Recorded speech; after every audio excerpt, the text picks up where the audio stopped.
Política de A a Z, com Mário Flávio. Oferecimento: Senhor Braga Barbearia e blog do Mário Flávio, a política de A a Z.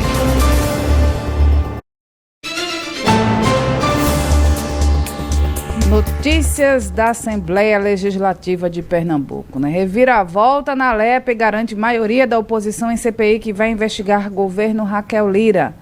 Mário Flávio, bom dia para você. Bom dia, Renata, Vitor, bom dia a todos. Olha, hoje será definida a composição da CPI e os membros, Quem vai presidir, o relator, o relatora e por aí vai. E, Renata e Vitor, o governo até ontem tinha uma situação tranquila, porque o governo trocou a liderança do PL lá na Assembleia, conseguiu trocar, o deputado MDNO, que acabou assumindo a nova liderança do PL, saiu Abimael Santos, e com isso, teoricamente, o governo teria a maioria. Teria, quando foi ontem, numa estratégia pensada pelo presidente da Assembleia, Álvaro Porto, junto lá com a cúpula do PSB, 3 deputados mudaram de lado, mudaram de partido, e de repente a oposição tomou maioria. Como assim? Vamos começar a explicar. Primeiro, um socialista histórico deixou o PSB. Diogo Moraes anunciou a saída do PSB. Sabe para onde ele foi, Renata e Vitor? Para o PSDB. Então, com isso, a vaga da CPI do partido que ia para Débora Almeida só ia. Foi para Diogo Moraes. Então, Diogo Moraes foi para o PSDB. Pegou todo mundo de surpresa. Segunda mudança.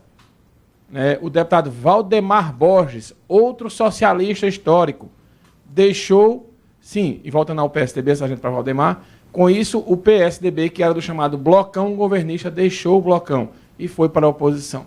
Segunda mudança, Valdemar Borges, outro socialista histórico, também deixou o PSB e foi para o MDB. Com isso, o MDB, que é comandado por Raul Henry, também saiu do blocão de governo e foi para o blocão da oposição. Mas não parou por aí. No começo da tarde, ali, mais ou menos umas 3 horas, Júnior Matuto, ex-prefeito de Paulista, que cometeu uma gafe semana passada, foi deselegante com a governadora Raquel Lira, depois até ele pediu desculpas, também saiu do PSB e foi para o PRD, partido do vice-líder do governo, Joãozinho Tenório, que também deixou o blocão do governo. E com isso, esses 3 deputados foram para partidos que eram do governo e agora são da oposição. Isso mudou a composição da CPI. Vou chegar na composição já. Ontem, o presidente do partido do PSB, o Sileno Guedes, disse que era uma situação normal dentro da política, não era uma manobra. Na verdade, foi uma manobra. Todo mundo sabe que foi uma manobra para que a oposição ficasse com a maioria na Assembleia. Mas o Sileno disse que era uma situação normal e que esses 3 deputados aí, eles estavam indo, mesmo eles saindo, o PSB fica com a maior bancada. A verdade também, Vitor e Renata, é que esses 3 deputados no PSB eles teriam dificuldades de reeleição. E eles, indo para essas 3 agendas, fica uma situação mais fácil para eles se reelegerem e também eles aumentam o poder de fogo da oposição, seja na CPI, seja nos partidos que eram do blocão, ou seja, junto à fome com a vontade de comer dos partidos e dos deputados também, e da oposição, que acabou conseguindo a maioria na Assembleia. A governadora, como é que ficou no meio disso tudo, Mário? A governadora chiou. Ela ontem estava num evento e mandou um duro recado para o presidente da Assembleia, Álvaro Porto, que articulou essa manobra aí, promovendo essa mudança nos rumos da CPI, e ela disse o seguinte: me colocaram aqui porque eu sou uma de vocês. A Casa da Assembleia Legislativa do povo pernambucano, não venham fazer manobras que não dignificam a estatura da nossa gente. Poder legislativo é para bem legitimar e aprovar os projetos que são importantes para a nossa população. Salve Joaquim Nabuco! Salve a Casa da Assembleia Legislativa de Pernambuco! A democracia exige que a população esteja à altura daqueles que nos representam e que aqueles que nos representam estejam à altura das lutas democráticas do povo pernambucano. É nisso que eu acredito e é por isso que eu trabalho todo dia, diante de adversidades, porque sei que eu não estou sozinha. Muito obrigado a todos vocês. Olha aí, Governadora, né? A governadora, desde que ela era prefeita, Renata e Vitor, vocês vão lembrar, quando ela era atacada aqui pela oposição, principalmente pelo ex-prefeito Zé Queiroz, ela nunca citava diretamente os adversários. Ela continua com esse estilo. Ela não cita os adversários. Mas ontem, pela primeira vez, ela mandou esse recado aí publicamente. Ela sempre falava da Assembleia dando entrevistas, né, quando a gente perguntava e tal. Mas ela ontem disse, não façam manobras, né, para apequenar o Poder Legislativo. Mas o fato é que o governo estuda, viu, Vitor e Renata, se vai entrar com ação na Justiça para tentar mudar a composição da CPI, alegando que essa situação não poderia acontecer. Eu acho que é ruim entrar com essa ação na Justiça, porque vai aumentar ainda mais esse desgaste que existe com o Legislativo. O governo tentou reagir ontem, viu, Vitor e Renata, ainda o deputado William Brigio, né, que é do Republicanos, apresentou um ofício ao presidente da Assembleia, o Álvaro Porto, pedindo que ele fosse o novo líder do Republicanos na Assembleia. Só que, menos de uma hora depois, o pedido foi rejeitado por Álvaro Porto, porque o regimento da Assembleia diz o seguinte: para que um novo líder assuma uma bancada, tem que ter assinatura dos demais deputados. E não tinha assinatura dos demais deputados republicanos, porque todo mundo sabe que o Silvinho, né, que é o Silvio Costa Filho, que é quem comanda os republicanos aqui, ele está alinhado a João Campos. Então permanece Mário Ricardo, líder do Republicanos na Assembleia, uma pessoa, um deputado, que é mais alinhado aí a João Campos do que a Raquel. Então não deu certo a estratégia de mudar a liderança do Republicanos.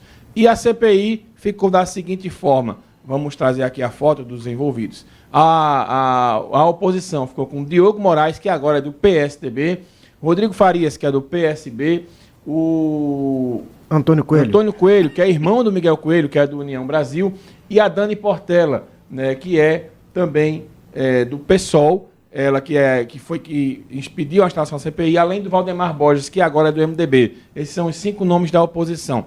Pelo lado do governo, João Paulo, ex-prefeito do Recife, né, João Paulo e Silva, que é do PT, também o Endenoc, que é do PL, o Anderson Florencio, que é do Solidariedade, e o Antônio de Moraes, delegado, que é do PP, que é da base do governo. Então, Vitor, 5 da oposição, 4 do governo farão parte dessa CPI.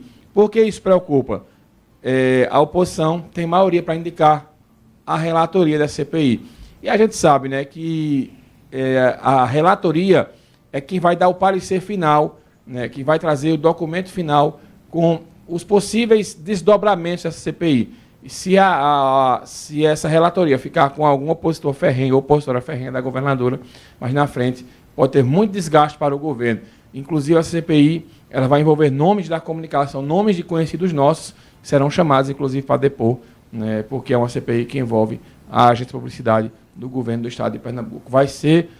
Vão ser dias tensos lá na Assembleia, Vitor e Renata.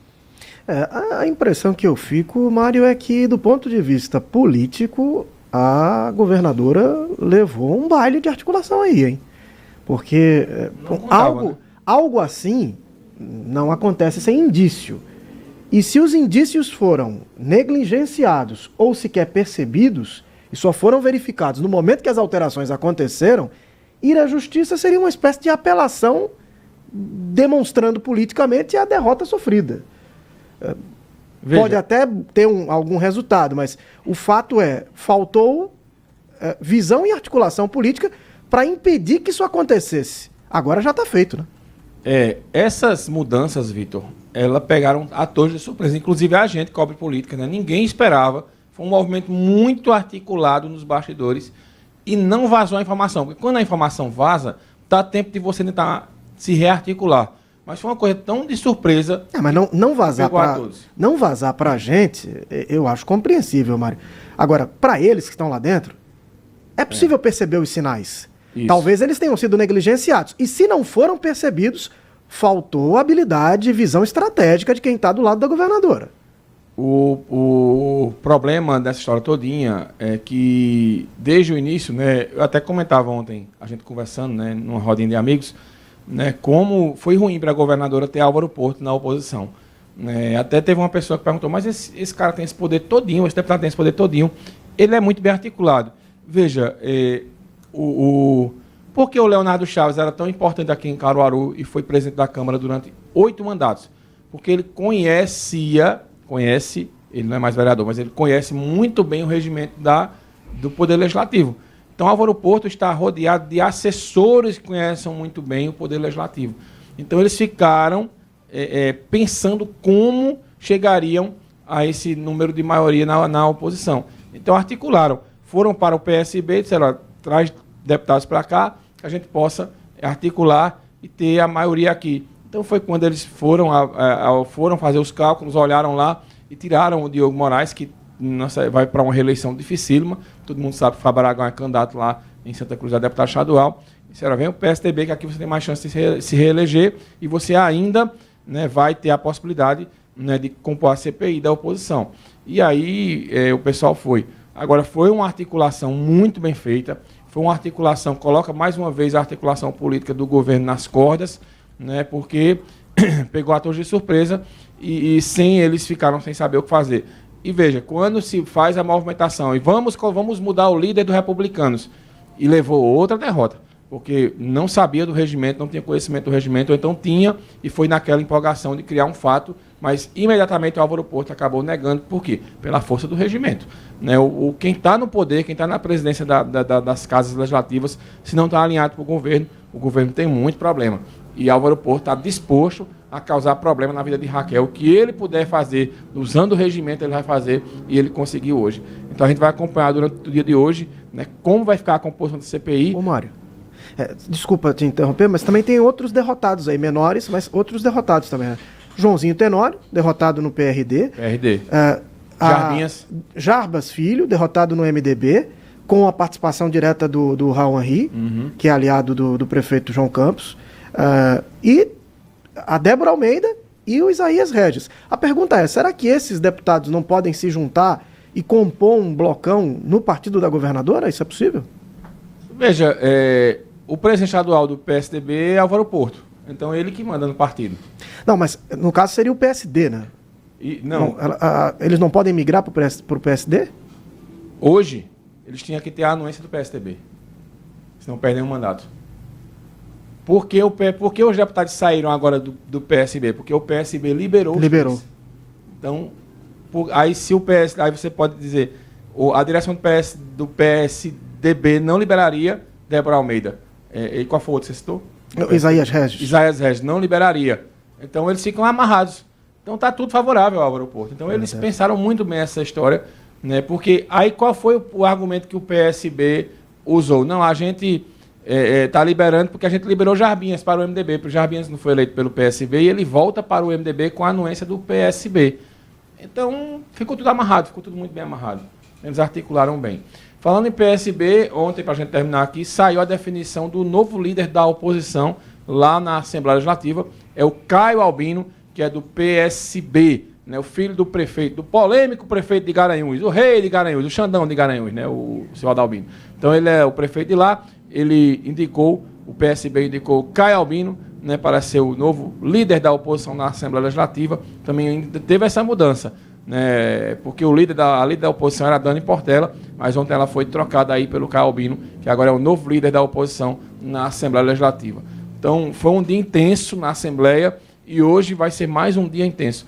Os parlamentares do governo reclamaram bastante, a líder do governo, a deputada Socorro, né? Socorro Pimentel, usou a tribuna e disse que tentam a todo custo igualar, né, a governadora Raquel ao PSB, inclusive com casos de corrupção, mas não vão conseguir. O Joãozinho Tenório reclamou bastante, o Isaías Regis também.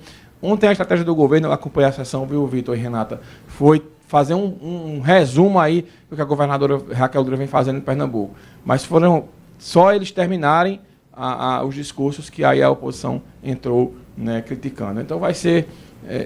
Raquel Lira, na verdade, ela enfrenta uma oposição que ela nunca enfrentou aqui em Caruaru, quando ela foi prefeita, e ela enfrenta uma oposição que nenhum governador enfrentou nos últimos 16 anos. Aliás, eu vou mais tempo, nos últimos 20 anos talvez, né? Porque Jabas ainda teve uma oposiçãozinha no primeiro governo, no segundo governo já foi mais tranquilo. Mas os governos do PSB, com Eduardo e João Lira, e depois com Paulo Câmara, eles nunca enfrentaram uma oposição desse tamanho. A governadora enfrenta agora na Assembleia uma oposição para valer.